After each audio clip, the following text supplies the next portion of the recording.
តោះមកកំណត់กระดาษទាំងអស់គ្នាចឹងយើងមុននឹងធ្វើកិច្ចការងារនៅក្នុងកម្មវិធី Microsoft Word យើងត្រូវតែស្គាល់ការកំណត់กระดาษសិនការកំណត់กระดาษរបស់យើងអាចចូលបានពីរប្រភេទទី1យើងយកមកចុចទៅលើ Layout តបមកយើងចុចទៅលើPage Setup អញ្ចឹងវាលោតមកមាន3 Margin Paper និង Layout អានេះ Margin សម្រាប់ Game กระดาษ Paper សម្រាប់ប្រភេទกระดาษយើងមានច្រើនមាន A3 A4 A5 liter អីចឹងទៅអានេះសម្រាប់តឹងកម្ពស់របស់វាអានេះ margin សម្រាប់កំណត់ទៅលើកែមកម្ពស់ឆ្វេងស្ដាំខាងក្រោមបាតខាងក្រោមกระดาษប្រឈរនិងกระดาษផ្ដេកចឹងយើងអាចចូលបានពីរប្រភេទយើងយកមកចុចទៅលើ file យើងយកពាក្យថា print បន្ទាប់មកទៀតអានេះយើងវែងយើងយកទៅលើ page set up អូខេអញ្ចឹងយើងចេញផ្ទាំង page set up មួយហើយអញ្ចឹងដើម្បីផ្លាស់ប្ដូរនេះ top នេះគឺកម្ពស់នៃกระดาษអញ្ចឹងกระดาษបើសិនបើយើងចង់បាន1សង់ទីម៉ែត្រឬក៏2.សង់ទីម៉ែត្រយើងចុចទៅលើសញ្ញាព្រួយហ្នឹងទៅវានឹងផ្លាស់ប្ដូរ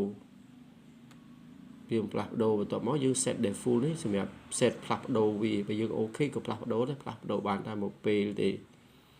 អញ្ចឹងកណ្ដាលយើងអូខេមានន័យថាกระดาษហ្នឹងនឹងវាបដូរកម្ពស់បដូរទំហំនេះជាกระดาษផ្ដេកបើយើងចុច landscape វាផ្ដេកប្រវាយនេះគឺប្រឈរ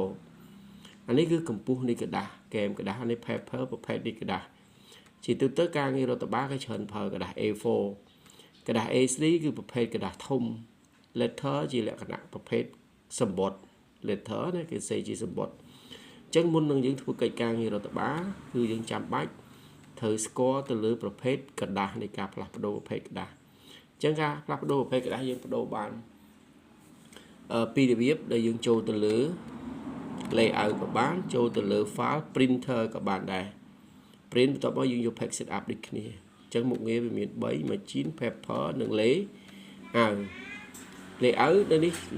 សម្រាប់ដាក់ស៊ុំដាក់អីយើងយកទៅលើតាម layout ប៉ុន្តែខ្ញុំអត់តល់បញ្យល់ទៅការដាក់ស៊ុំទេខ្ញុំគ្រាន់តែស្គាល់ប្រភេទกระดาษនិង margin កែមកระดาษអរគុណសម្រាប់ការតាមដាននៅវីដេអូរបស់ខ្ញុំប្រសិនបើស្រឡាញ់ពេញចិត្តខ្ញុំនឹងធ្វើវីដេអូជាច្រើនទាក់ទងនឹងកម្មវិធី Microsoft Word Excel PowerPoint និង Photoshop ហើយខាងខ្ញុំមានបង្រៀនកុំព្យូទ័រគ្រប់កម្រិតប្រសិនបើសិស្សរវល់មិនមានពេលអាចរៀនមួយខ្ញុំបានតាមរយៈ Telegram យើងមានរៀបចំជាវីដេអូហើយនឹងបញ្យល់ឲ្យលម្អិតគ្រូមានបទពិសោធន៍ក្នុងការបង្រៀនរយៈពេលយូរឆ្នាំហើយទាក់ទងនឹងការងារទៀតគ្រូក៏មានបទពិសោធន៍ច្រើនដែរសូមអរគុណសូមជម្រាបលា